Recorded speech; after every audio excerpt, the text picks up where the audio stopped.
Hello दोस्तों, स्वागत है आपका all one day at the exam channel पे। तो इस पर हम आपको बताने वाले हैं भारतीय संविधान से संबंधित। इसमें हम आपको पूरा संविधान बताएंगे। जी हाँ दोस्तों, अगर आप वनडे की तैयारी कर रहे हैं तो आप सभी के लिए पूरा वीडियो बहुत बेनिफिट देने वाला है। और आप कोई भी एग्जाम दे रहे हैं तो आप ज़रूर इस वीडियो से पूरा कोर्स कर लीजिएगा, ठीक है। मैं आपको अभी जो है संविधान पढ़ाऊंगा दोस्तों। इसके बाद आपको हिस्ट्री भी इसके साथ साथ चलेगी, जियोग्राफी भी चलेगी। यानी कि हम जितना कवर कर सकते हैं अकेले उतना मैं कवर करता रहूँगा। साथ ही साथ सुबह आपको मैं शिक्षा से रिलेटेड सारी एक न्यूज़ की वीडियो बनाऊंगा, जो न्यूज़ आपको बताई जाएगी। तो चलिए वीडियो शुरू करते हैं। वीडियो पसंद आने पर लाइक शेयर सब्सक्राइब करना ना भूलें। ये आपका पहला पार्ट है। इसमें हम आपको भारतीय संविधान के बारे में बताएंगे। उसके बाद हम आपको सेकंड पार्ट में आपके भारतीय संविधान के स्रोत बताएंगे। फिर उसके बाद आपका एक एक पार्ट करते जाएंगे।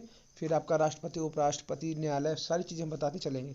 तो चलिए वीडियो शुरू करते हैं। वीडियो पसंद आने पर लाइक शेयर सब्सक्राइब करना ना भूलें। साथियों, आज हम सब आपको बताने वाले भारतीय संविधान के बारे में। भारतीय संविधान का ये पहला भाग है। इसमें हम आपको कई भाग में बांट के बता रहे हैं और सारे संविधान को पढ़ाया जाएगा, एक एक करके बताया जाएगा, अच्छे से बताया जाएगा। अगर आप इसको पढ़ लेते तो कोई भी आपका वनडे का एग्जाम रुकने वाला नहीं है। इसी में से घुमा फिरा क्वेश्चन आने वाले हैं।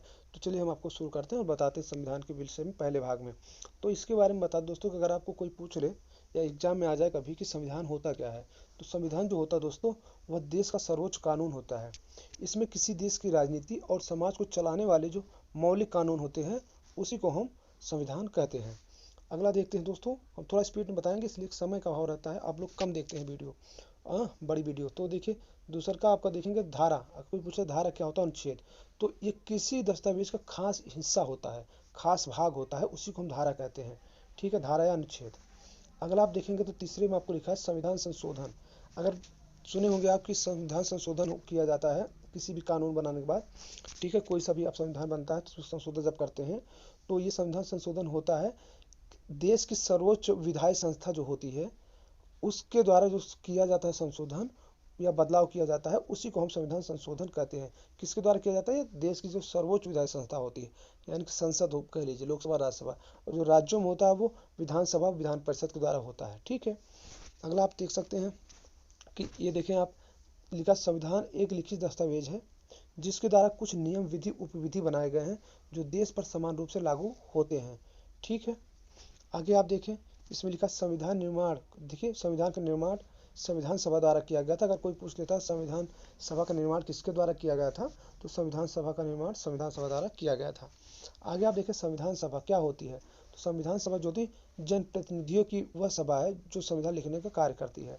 यानी कि जनप्रतिनिधि चुने जाते हैं, उसमें से जो सदस्य होते हैं उनकी एक समिति होती है, उन्हीं को जो दायित्व दिया जाता है संविधान लिखने का, उन्हीं को हम बोलते हैं संविधान सभा। ठीक है, आगे देखें, आगे लिखा है संविधान सभा का जो विचार है वो सर्वप्रथम किस व्यक्ति ने दिया था? तो ये महात्मा गांधी जी ने दिया था। 1922 ईस्वी में प्रस्तुत किया था महात्मा गांधी ने। और आगे आप देखेंगे तो इसमें लिखा भारतीय संविधान की विचारधारा को ब्रिटिश सरकार ने क्रिप्स मिशन 22 मार्च 1942 में स्वीकार किया था। संविधान सभा को इन्होंने स्वीकार कब किया था? क्रिप्स मिशन के में 22 मार्च 1942 को स्वीकार किया गया। तो भारतीय संविधान की विचारधारा। आगे आप देखें तो संविधान सभा का जो गठन हुआ था, जो कैबिनेट मिशन के द्वारा किया गया था, ये 1946 में किया गया था। संविधान सभा का गठन कैबिनेट मिशन के द्वारा 1946 में किया गया था। आगे आप देखिए, संविधान सभा का विचार सर्वप्रथम स्वराज पार्टी ने 1934 में दिया था। यानी कि पार्टी के बारे में पूछा गया तो 1934 में, और नहीं तो महात्मा गांधी ने दिया था 1922 में। आगे आप देखिए, इसमें दिया है कि संविधान सभा का गठन 9 दिसंबर 1946, यानी कि ये या कह सकते हैं, ये तो मान लीजिए एक औचित्य रूप में दे दिया था, हो सकता है कि इसे भी हो जाए। तो इसमें बोला गया था संविधान सभा गठन 9 दिसंबर 1946 या 20 नवंबर 1946, जिस दिन गवर्नर जनरल की पहली बैठक आमंत्रित की गई थी उसी को माना गया था। अधिकतर आप 9 दिसंबर 1946 को ही मान के चलिए।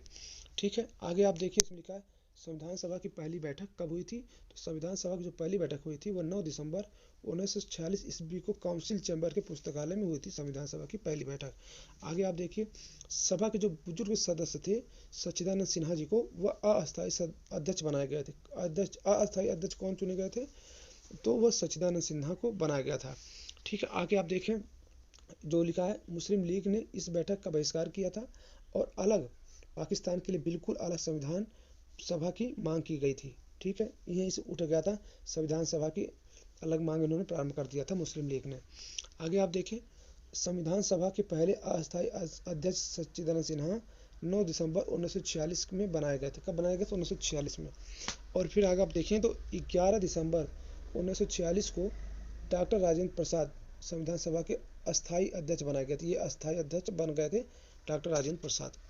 आगे आप देखेंगे तो भारतीय संविधान के सदस्यों का चुनाव प्रांतीय विधानसभाओं के द्वारा किया गया था। जो संविधान सभा के सदस्य चुने गए थे वो प्रांतीय विधानसभाओं के द्वारा चुने गए थे। यह प्रत्येक 10 लाख की जनसंख्या पर एक सदस्य चुना गया था। ठीक है। आगे आप देखेंगे तो संविधान सभा अप्रत्यक्ष निर्वाचन का भी परिणाम था उस समय। आगे आप देखें तो यह वयस्क मताधिकार पर आधारित था। वयस्क जो वयस्क थे उन्हीं पे आधारित था, ये उन्हीं के वोटिंग से हुआ था। ये संविधान सभा के सदस्य चुने गए थे। अगला भीमराव अंबेडकर बारे में पूछ लेगा, वो कहाँ से चुन के आए थे? तो वो बॉम्बे प्रेसिडेंसी से चुनकर आए थे। आगे आप देखेंगे उस समय जो 3 प्रेसिडेंसी थी वो कोलकाता, मद्रास और मुंबई 3 प्रेसिडेंसी हुआ करती थी। आगे आप देख सकते हैं लिखा है कि संविधान सभा ने अनेक समितियों के माध्यम से कार्य भी किया था। जो संविधान सभा बना था वो कई समिति में बटी थी, वो कई समितियों के माध्यम से काम किया गया था। जिसमें मैं कुछ बता दूं, प्रारूप समिति के जो अध्यक्ष थे वो डॉक्टर भीमराव अंबेडकर थे। ठीक है। इसमें कुल 7 सदस्य बनाए गए थे, 7। ठीक है। आगे आप देखें इसमें लिखा है संघ समिति जो जवाहरलाल नेहरू देख रहे थे, नियम समिति राजेंद्र प्रसाद, संचालन समिति भी राजेंद्र प्रसाद, रियासत समिति भी राजेंद्र प्रसाद, मूल अधिकार जेपी कृपलानी, झंडा समिति राजेंद्र प्रसाद, कभी कभी जेपी कृपलानी भी दे देता है लेकिन राजेंद्र प्रसाद है। प्रांतीय संविधान समिति के अध्यक्ष जो थे वो सरदार वल्लभ भाई पटेल थे। संवैधानिक सलाहकार जो थे वो बी एन राव थे। ठीक है। बी एन राव माने यानी बेनगल नरसिंह राव पूरा नाम था इनका। आगे आप देखिए, आगे ये भी लिखा है, यहाँ देखें अंतर्राष्ट्रीय न्यायालय में चुने जाने वाले भारतीय न्यायाधीश कौन थे? तो ये बी एन राव ही थे, बेनगल नरसिंह राव थे। ठीक है। आगे आप देखेंगे तिरंगे झंडे को संविधान सभा द्वारा कब स्वीकार किया गया था? तो तिरंगे झंडे का 22 जुलाई 1947 को स्वीकार किया गया तिरंगे झंडे को संविधान सभा द्वारा। ठीक है। 22 जुलाई 1947 को। और तिरंगे झंडे का लंबाई चौड़ाई का अनुपात कितना है? तो 3:2 है। इसका आकार जो होता है वो आयताकार होता है। तिरंगे झंडे का आकार आयताकार 3:2 में होता है। और तिरंगे झंडे का डिजाइन जो है वो पिंगले वेंकैया ने तैयार किया था। अगर पूछ लेगा तैयार इसका डिजाइन कौन बनाया था झंडे का, तिरंगे झंडे का, तो पिंगले वेंकैया ने बनाया था। अगला देखेंगे झंडे की केसरिया, सफेद और हरे रंग की पट्टियां लंबाई और चौड़ाई में समान होती है। यानी कि जो 3 रंग दिए गए हैं, केसरिया, सफेद और हरा, वो तीनों एक समान होती हैं रंग में, हर चीज में। ठीक है। और बीच में एक चक्र। आगे आप देखें इसमें जो दिया गया है वो संविधान बनाने में कितना समय लगा था? तो संविधान बनाने में 2 वर्ष 11 महीने 18 दिन का लगभग 3 वर्ष का समय लगा था।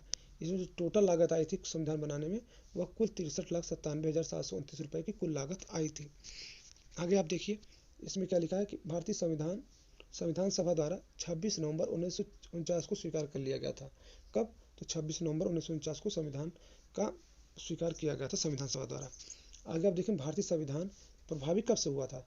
तो ये 26 जनवरी 1950 को हुआ था, परंतु गया था ये स्वीकार होगा 26 नवंबर को ही, लेकिन प्रभावी हुआ था 26 जनवरी 1950 को। आगे आप देखें 24 जनवरी 1950 को राष्ट्रगान स्वीकार किया गया था। कब? 24 जनवरी 1950 को।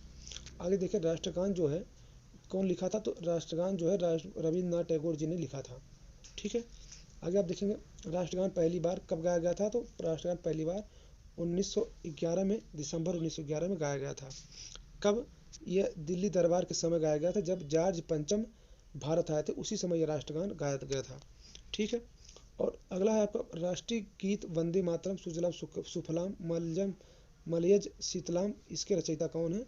ये बंकिम चंद्र चटर्जी हैं। जी हाँ, राष्ट्रीय गीत के जो रचयिता हैं वो बंकिम चंद्र चटर्जी हैं।